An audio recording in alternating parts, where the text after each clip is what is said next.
Estás escuchando Taxi Obrero Radio, la audición del Sindicato del Taxi. En vivo todos los martes y viernes desde las 16 horas, desde Reactiva, 102.5 FM, online desde reactiva.com.uy. También puede suscribirse para escucharnos en diferido por los principales servicios de podcast, YouTube o directamente siguiéndonos desde nuestro Facebook, Sindicato del Taxi, SWAT. Taxi Obrero Radio, 10 años de comunicación, solidaridad y lucha.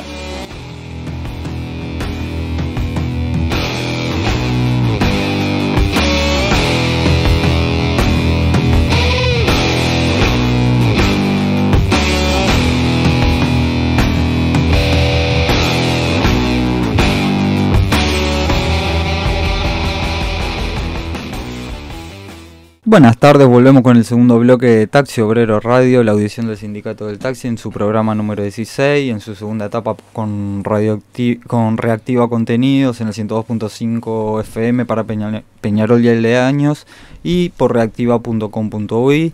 Quien les habla Santiago, estamos con el compañero Juan Carlos, como ya habíamos dicho, con Juan Manuel y con el compañero Maxi de Colectivos. Bueno, más que nada... ya lo presentamos un poco en el primer bloque, la actividad a la cual nuestro sindicato no podía dejar de convocar para el día jueves 14, en contra de la ley de urgente consideración. Y bueno, más que nada darle la palabra al compañero, a ver por dónde viene la mano y cómo viene la cosa. Bueno, ya nos saludamos hoy. Bueno, gracias Santiago. Ahora agradecer también al Sindicato del Taxi que nos dio este espacio para poder hablar en el radio Taxi Obrero. Y bueno, primero aclarando cómo somos, cómo viene funcionando el colectivo y hace cuánto estamos funcionando. Colectivos contra la represión y por las libertades está funcionando ya desde hace un año más o menos, un poco más, o andamos ahí, desde mayo del año pasado. Somos un colectivo que surgió por la reforma Vivir Sin Miedo, que era alargada el año pasado, que iba a ser votada en octubre.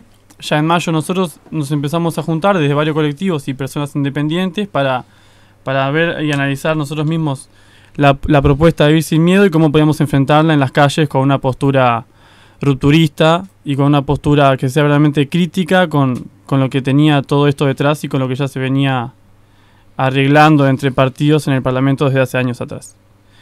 Así fue que hicimos toda la campaña el año pasado, que hicimos el toque en Sutel, hicimos el ruidazo, después en los barrios, después hicimos un volantazo y cerramos haciendo también un toque en el Parque Capurro, cerca de la votación del plebiscito.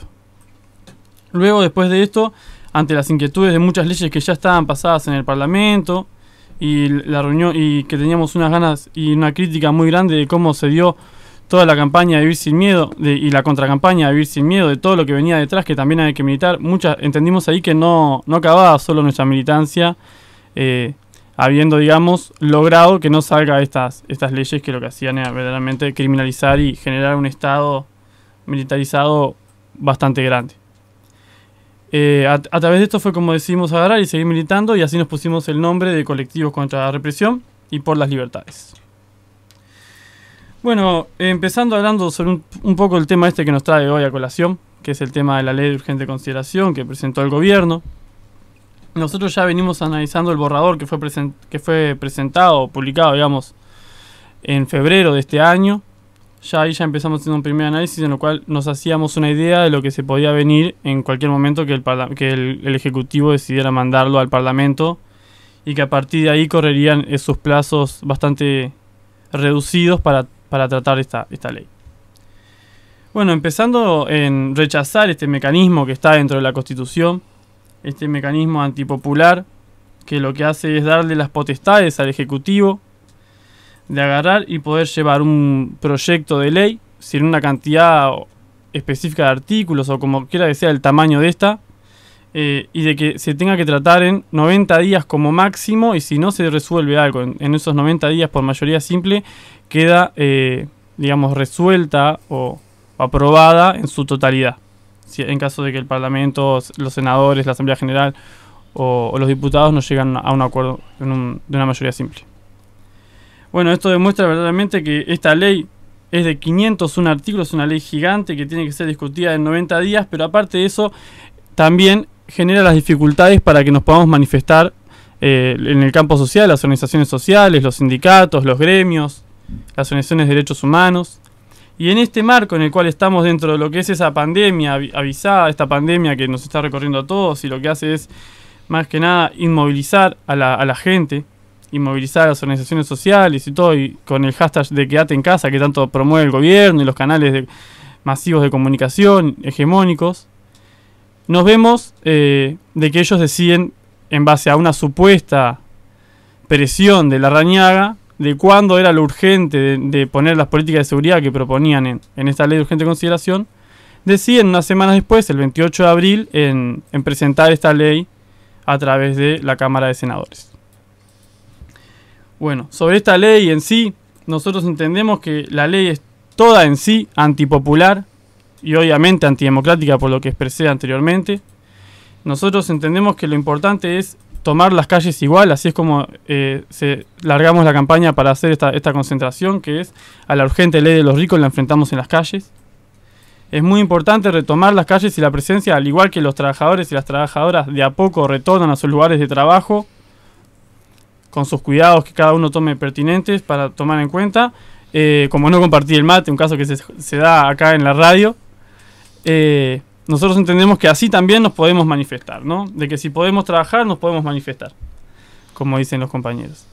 Entonces así es como propusimos enfrentarnos a lo que es directamente el lugar donde se va a estar discutiendo esto, que es el Palacio Legislativo, en Avenida de las Leyes y Agraciada, a las 17 horas este jueves. Nos presentamos ahí en rechazo a estos 501 artículos. Estos 501 artículos que se ven tocando parte de lo que es todo el campo social crítico e militante. Nosotros somos un colectivo... con respecto a eso, ¿no?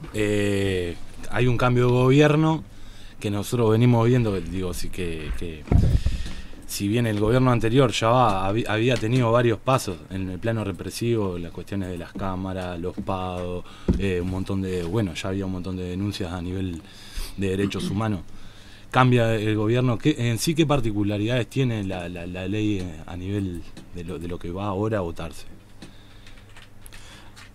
Bueno, esta ley que ahora ya se está... O sea, no sé si me entendiste, en el plano del cambio de gobierno, de la coyuntura, ¿no? ¿Qué diferencias vos ves que hagan hincapié en lo represivo, en todas esas cuestiones, ¿no? Bueno, nosotros en la parte represiva y en lo que es lo que se amplía, digamos, el control social por parte de la maquinaria del Estado y del aparato represivo, vemos una gran profundización de políticas represivas que ya se venían haciendo de antes. Vemos un aumento de penas y bueno, pero antes de entrar en esta parte punto represiva, quería tocar también de cómo esta ley, aparte de tocar la parte represiva con más de 100 artículos, la parte penal, la parte de las cárceles y los adolescentes, tomando muchas cosas de lo que era la baja edad de imputabilidad de 2014 y tomando también muchas cosas de las que nos pusimos en contra en 2019, en contra del plebiscito de Vivir Sin Miedo. También toca mucho lo que es la educación, lo que es el movimiento obrero, lo que es la manifestación puntualmente en los cortes de calle, limita el derecho de huelga, como ya sabrán los compañeros. Dentro de la educación le saca mucha participación a lo que son los entes autónomos, como es la UDELAR, genera también digamos, como una cierta autonomía en los centros de estudio donde pueden elegir los mismos directores el plantel docente, reproduciendo así una capacidad del director de agarrar y generar persecución sindical. Vemos un montón de cosas negativas en lo que es el plano de toda esta ley, por eso la rechazamos entera. Pero más al punto de la parte represiva, que es donde más hicimos hincapié en analizarla nosotros, lo que vemos acá es como yo decía, se puede dividir en muchos ejes, ¿no?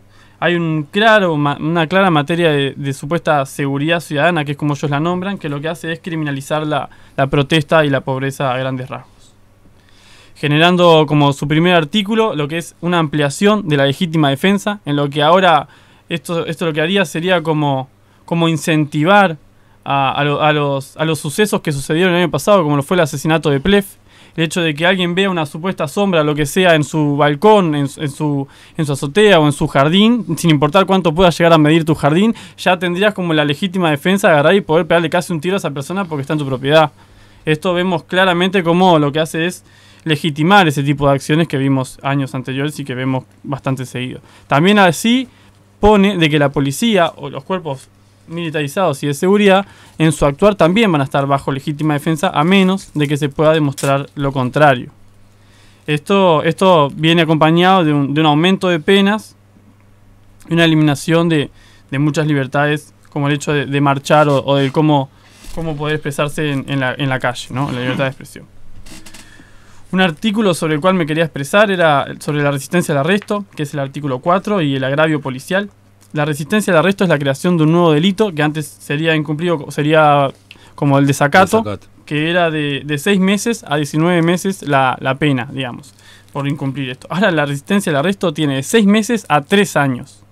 Y en caso de que vos ayudes, de que haya un agravio al policía que te está intentando arrestar, te pueden dar hasta 4 años. Esta resistencia al arresto lo que hace también es criminalizar la fuga del arresto. Algo que por mucha gente ha sido criticado, mucha gente de la academia y mucha gente que ha estudiado más el derecho en sí, como que no se criminalizaba la fuga por el hecho de que la fuga se entendía como algo natural del ser humano, de su ansia de la libertad, de estar libre, ¿no? Bueno, ahora la fuga vemos que es criminalizada y penada con 3 años, bajo lo que es esta ley. Y también vemos otros artículos, como lo es el 45, en el cual la fuerza policial está habilitada para hacer uso de la fuerza en movilizaciones donde pueda entender que haya gente con la cara cubierta, o donde pueda entender que haya gente que quiera esconder su identidad, como dice más expresamente la ley y el articulado. Y así puede entender de que esta misma podría ser peligrosa, o algo así podría ser peligrosa la movilización, y la policía estaría habilitada para actuar en ella. Bueno, así como podemos ver, es bastante represiva por cómo podemos empezar esta ley de urgente consideración. Sí, para complementar un poco la pregunta, o a título de pregunta que hacía Juan, que le hacía al compañero Max. Cabe recordar que hay artículos que ya vienen del anterior gobierno, ¿no? Del anterior gobierno del Frente Amplio, y son los tan conocidos como la militarización de la frontera, que ahora se puso a marchar con el gobierno de coalición multicolor, y la ley antipiquetes y la ocupación de los lugares de trabajo. Esos tres, digo, que todos conocemos bien, digo, porque ya vienen de antes, del gobierno anterior, también aclararlo, ¿no? Y ahora que se había pronunciado en contra de estos artículos la ciudadanía en el referéndum anterior, ¿no? O sea que esta LUC también es violatoria de pronunciamiento popular, digo. Sí, sí. Porque solapadamente, digo, lo desconocen y lo encajan ahí en esta ley, digo, violando claramente, digo, el pronunciamiento popular, ¿no? Así que, digo, un poco era eso lo que yo quería. Sí, más allá de eso también profundizo un poco, ¿no? En realidad lo que hace esta ley no es algo nuevo, sino que es una profundización de lo que ya se venía dando en los últimos 15 años de gobierno, ¿verdad? Y lo que hace esta ley en realidad es convertir lo que fueron muchos decretos sacados por el Frente Amplio, convertirlos en ley. Muchos de estos decretos, que en realidad ya están vigentes, pero son decretos, se transformarían en ley. Entonces en realidad lo que estamos viviendo es una profundización de un proceso que duró durante los últimos 15 que vivimos, durante los 15 años, y como es de esperar, porque a nosotros ya, los oyentes ya saben bien, es algo que estaba previsto de antes, y ante la falta de señales claras por parte de la central y de la burocracia sindical en general, que se lo ha visto en esta última semana, que se ha notado claramente que siguen con el mismo chip que estaban antes de la conciliación de clase, de estar codeándose con Sartori en distintas cuestiones que son sociales y políticas, cosa que que nos remonta a viejos tiempos, donde no había independencia de clase, donde en realidad todo parece un chiste y en realidad parece que esta burocracia sindical sigue con el mismo chip de conciliación de clases. Entonces nos parece más que nada importante señalar eso, ¿no? Que esto es una profundización del proceso que se vivió durante los últimos 15 años, y de que ante la falta de señales, como decíamos en el bloque anterior, ante la falta de señales claras de la central sindical y de la burocracia, lo importante es estar en la calle, como siempre hemos estado. Las calles siempre fueron nuestras y seguirán siendo nuestras, y lo que hoy nos toca es resistir esto que nos agarra, digamos, quizá como por el devenir de la falta de señales claras, un poco cada quien por su lado. Entonces tiempo como de unificar luchas, de descentralizar un poco, y creo de abanderarnos todos bajo una misma consigna. Hoy en día toca la LUC, pero el día de mañana puede que también esto se siga profundizando, ¿verdad? Y nos va a tocar también, además de hoy marchar en contra de esto, si el día de mañana esto se llega a aprobar o no aprobar, vamos a tener que también, toda esta gente que estamos aquí aunando y movilizando y concentrando, nos va a tocar también resistirlo en la calle, codo a codo, como siempre ha sido, y es una práctica que nuestro sindicato y los compañeros más allegados saben que siempre ha estado, ¿no? Es una práctica que nos sale de adentro y es impulsiva, y es estar codo a codo con los compañeros, ser solidario y estar siempre en la calle con los compañeros que más lo necesitan, ¿verdad? No, quería agregarte algo más, digo, porque lo que el compañero está poniendo son puntos, sobre esos puntos, por ahí arriba nomás, son cosas que los medios masivos de comunicación y la clase dominante vienen pidiendo a grito hace tiempazo: represión para la gente, represión para los sindicatos. Es un tema clarito. Yo me acuerdo de ver un programa, el de cuando sale con las caras tapadas. O sea, me escuchás panelistas venía escuchando hoy, operadores de esa clase dominante y de esos medios de comunicación pidiendo a grito justamente esbozados acá, en esta ley. Tal cual, tal cual.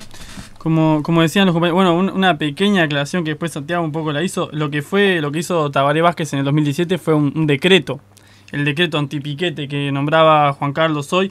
Ahora esta ley lo que hace es profundizar esto, o sea, mejor dicho, como que lo formaliza un poco más, y ahora queda como mucho más instituido, que lo pone en ley, lo pone en manos de ley, que es una ley que lo que hace es recortar libertades individuales, o colectivas en este caso también sería.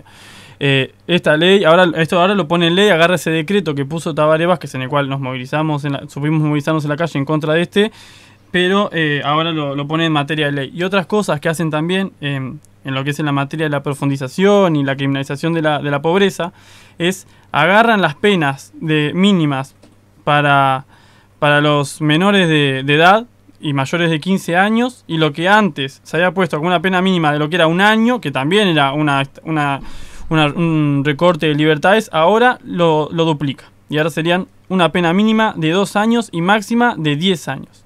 Lo que antes también salió una ley que se tipificaron nuevos delitos, o sea que se dieron nuevos delitos en lo que era el proceso a adolescentes, y lo que era también el hecho de la mantención de antecedentes judiciales. Ahora eso se expande más todavía. Es, como ya decían los compañeros antes, esto es un recrudecimiento de muchas posturas y leyes que estaban saliendo en los últimos 10 años. Como acuerdos que tenían, como lo fue en el 2010, el acuerdo para sacar lo que es la policía militarizada, que es la republicana, que justo hoy cuando veníamos a la radio compartíamos que veíamos un operativo de alrededor de 20 policías cerca de por acá de estos barrios, y parando camionetas y motos, pase quien pase, mirando acá unas cuadras. Bueno, otros temas que quería poder tocar así también es el hecho de cómo esto le da un aumento de la autonomía policial. Una autonomía policial que lo que hace es, ya de por sí veíamos de que hace unas semanas la policía ya estaba como agarrándose de unos nuevos criterios que no sabemos de dónde habían salido, y empezaron a pedir la identificación a todo el mundo. Mismo habían entrevistas, se hicieron a jefes de policía en los cuales explicitaban, se preguntaba cómo eran los criterios o cuáles eran las leyes en las que se basaban los jefes de policía. Los jefes de policía decían que se hacía un control en los barrios, y que en base a esos operativos se podía pedir identificación a todo el mundo, y que la policía tenía esa potestad por la ley. Mientras que si vos vas a las leyes actuales de procedimiento policial y también a lo que era el Código Penal, tiene que ser mediante un operativo o bajo sospecha de la policía el hecho de pedirte la identificación. Cosa que hoy en día vemos que salen en los medios a naturalizar ese hecho de ver a la policía militarizada, del grupo de reserva táctico, de la republicana en la calle o en sus camionetas o sus motos, y ahí vienen y te pueden pedir la cédula así nomás, cosa que según la ley no debería ser tan decir tan simplemente simple. que el que le molesta que le pidan el documento Claro. porque anda en algo. Sí, sí. Así tan natural por la televisión. Tal cual. Esa supuesta apariencia delictiva que se crea se pone en palabras en esta ley de urgente consideración, como que el policía mismo en la calle ya la está efectuando. Otras posturas unas cosas que vemos que se aumentan también la autonomía policial es la policía ahora va a estar habilitada para generar interrogatorios sin presencia de la defensa o el juez a la persona que está en averiguaciones, digamos, en investigaciones. Esto es tremendo. Esto es gravísimo, Esto ¿no? es gravísimo. Para las garantías individuales de la persona, ¿no? Digo. En manos de la policía mismo podría agarrar y hacerte el interrogatorio. Después también se va a tomar por, digamos, como que siempre cumple con el deber de la Constitución lo que está haciendo la policía. O sea, esto es un poco lo que ya decíamos antes, pero hay un artículo especial que lo aclara de nuevo, que es el artículo 49, que dice que la policía siempre cumple con su función según la Constitución, lo cual deberías agarrar y mostrar todo lo contrario para ello. Esto le da un mapa, una capa de impunidad al policía en su accionar represivo, lo cual se generaría de que el gatillo fácil, que es algo a veces tan difícil de probar, de que el policía accionó en gatillo fácil y accionó mal, ahora tiene todavía una impunidad mayor para hacerlo. Lo cual esto es tremendo. Y otra cosa que también se acerca a esto, lo que es el gatillo fácil, la policía no va a tener la obligación, o sea, va a poder omitir la advertencia de su identidad y el llamado, digamos, del alto, si cree que éste puede afectar su seguridad o la de terceros, ¿no? Para usar la fuerza de fuego o la fuerza policial. Esto también genera nuevamente lo que digo, es toda una capa de impunidad que genera que el policía pueda accionar y generaría muchos más casos de gatillo fácil en los barrios, como podríamos ver. También acompañado de esto viene el artículo que propuso Cabildo Abierto hace poco de que entrara esta ley, que era de que los militares puedan tener porte de arma. Y también otra cosa que decía la ley de urgente consideración es que ahora los policías retirados no solo van a tener porte de armas, sino que aparte van a tener la facultad de poder hacer un arresto policíaco. O sea, sos un policía retirado que está vestido de civil y está andando por la calle, pero vas a tener el derecho de tener un arma encima y aparte de generar un arresto si vos creés que ahí está sucediendo delante tuyo. Esto también. Esto es un aumento de la represión en las calles enorme. Enorme como se ve plasmado el hecho de que ahora hasta un policía retirado va a tener la facultad de no ser solo un simple civil, sino que va a ser un policía que va a poder actuar cuando él crea que debe hacerlo. También, por otra parte, señalar que si bien muchas de estas prácticas ya se viven en la calle, a pesar de no haberse aún aprobado la ley, incluso ya se veían desde el primer día que asumió el gobierno, desde el 1 de marzo se veía una inmensa cantidad de patrullaje, de una inmensa cantidad de denuncias de abuso policial y etcétera. También vemos como esta ley, ¿no? Bajo términos, podríamos decir, abstractos, ¿no? Intentan como darles amparo, ¿verdad? A la policía para darle una mayor impunidad en el accionar, ¿verdad? Entonces, bajo esos términos es como un poco, como venía diciendo, abstracto, es como uno, o sea, es como hacer lo que quieras, ¿no? Hacer lo que quieras que igual estás cubierto por esta ley o por esta otra, entonces como que es todo como un poco confuso, ¿verdad? Como que una ley se contradice con la otra o una ley se superpone a la otra, es todo un poco un tema muy complejo. Pero más allá de eso también, la ley, saliendo un poco del tema represivo, impone también muchas cuestiones en cuanto a los entes públicos y la extrema mercantilización de los bienes básicos y de los servicios básicos para la población, ¿verdad?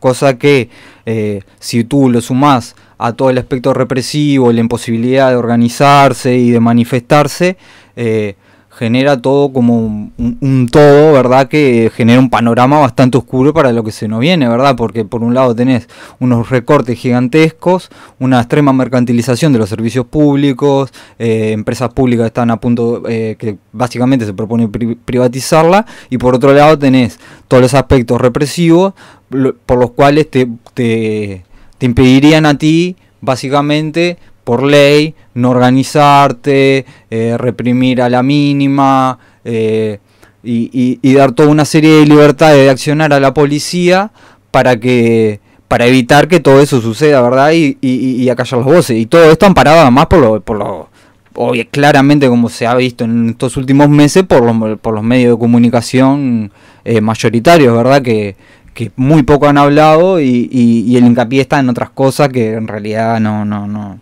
les interesa.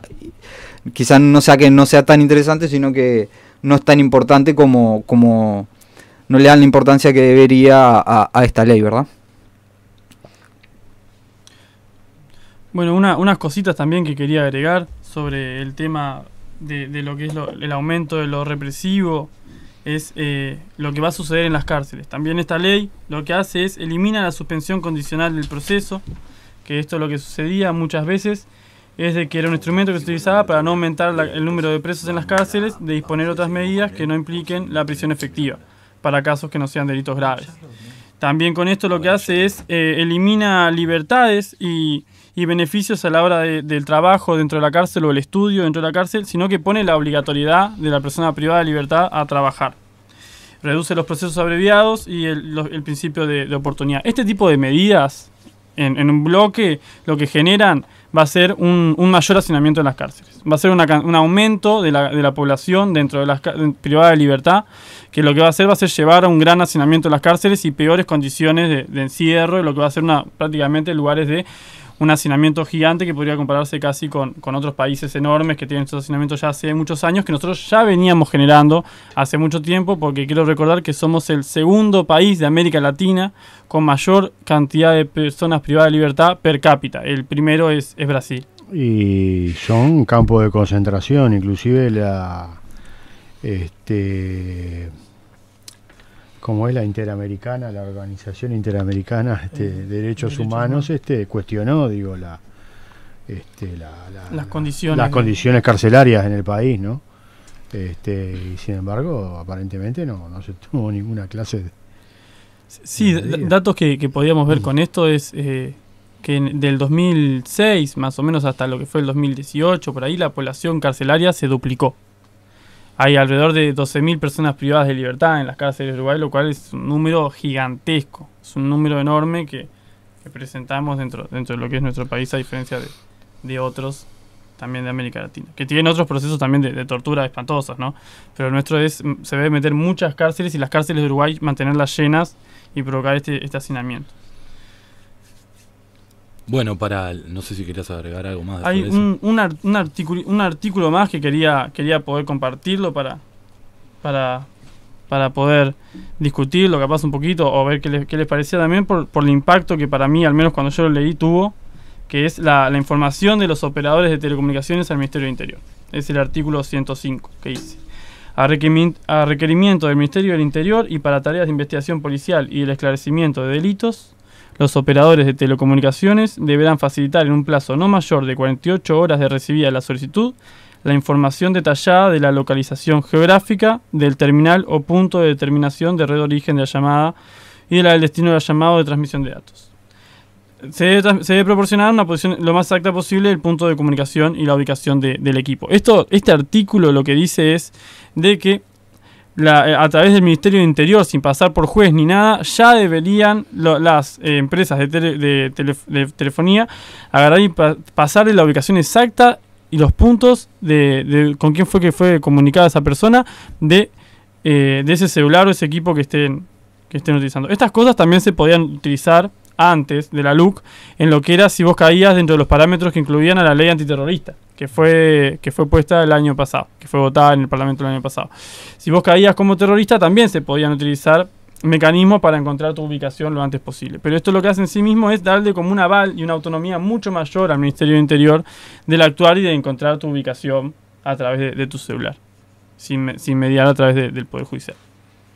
Sí, es un tema muy importante, ¿no? Porque además de como venía diciendo anteriormente, son términos bastante abstractos. Cualquiera puede ser terrorista, puede decirme que yo soy terrorista porque sí, porque por lo que sea. Entonces la metodología por la barba también, como me señala muy bien Juan Carlos, por los pelos largos podemos ser todos terroristas, ¿no? Entonces, ante ese término tan abstracto, ¿no? Podríamos caer varios compañeros y sabemos, como históricamente ha pasado, que se utiliza para eso, ¿verdad?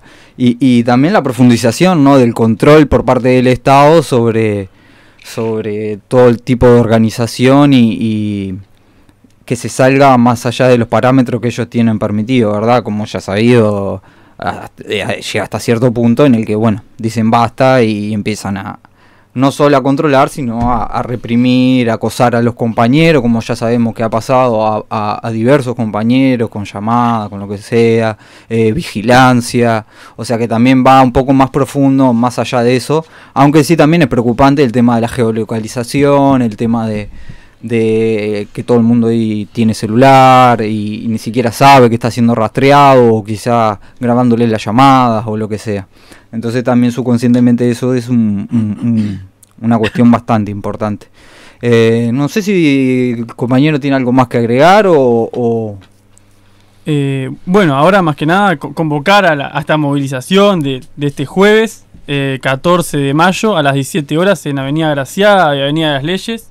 Lo importante es tomar las calles nuevamente en estos tiempos de pandemia, como bueno, ya dijimos un poco al principio, al igual que lo hicieron otros trabajadores, como lo hizo el SWAT, que ya se ha manifestado en la calle, como lo hicieron los feriantes también, es importante, y como lo hicieron los ocupantes de Santa Catalina, es importante que nos manifestemos en la calle, que las tomemos nuevamente y que demostremos que ahí es el lugar donde el pueblo, donde se da la construcción del pueblo fuerte y el reclamo en contra y el rechazo de todo lo que es esta ley de urgente consideración, que es un bloque enorme de 501 artículos, que la verdad que lo que hace es profundizar la mercantilización de la educación, la mercantilización de los entes autónomos, de las empresas públicas, y lo que hace es el recrudecimiento de muchas medidas punitivas que ya se venían gestionando dentro del Parlamento hace más de 15, 30 años.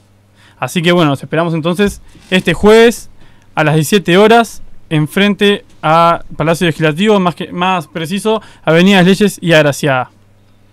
Muy bien, como ya sabemos y ya hemos dicho al principio, nuestro sindicato también está convocando a la actividad, entre otros varios sindicatos y organizaciones sociales, ¿verdad? Y bueno, los invitamos ahí, los esperamos, como ya decía el compañero muy bien, el jueves 14 a las 17 horas en Avenida de las Leyes, enfrente del Palacio Legislativo. Ahí estaremos entonces. Ahí va, vamos a una pausa y Maxi no se va, se queda en el programa. Me quedo acompañando. Bueno, otra mitad del programa. Vamos a una pequeña pausa y enseguida volvemos. Frente al hambre y las penurias de nuestro pueblo, adquirí tu bolsón económico del SWAT, con alimentos al costo por 340 pesos, abierto a afiliados de todos los sindicatos. Consígalo en nuestro local sindical, Clemente César 2291, lunes, miércoles y viernes de 3 a 17 horas. Por consulta, comunicate con Pamela al 091-435429 o con Guida ahí al 098-986717. Súmate, la salida es colectiva, Sindicato del Taxi.